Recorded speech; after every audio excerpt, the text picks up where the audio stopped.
నమస్తే అండి.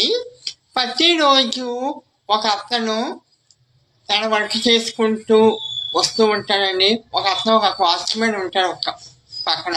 ప్రతిరోజు చిరునవ్వుతో పలకరిస్తూ వస్తూ ఉంటాడు ప్రతిరోజు.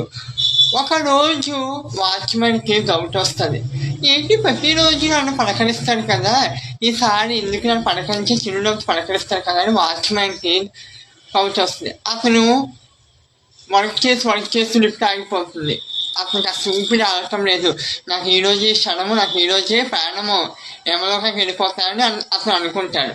అతనులోనే వాచ్మెన్ వచ్చి తలుపు తీస్తాడు.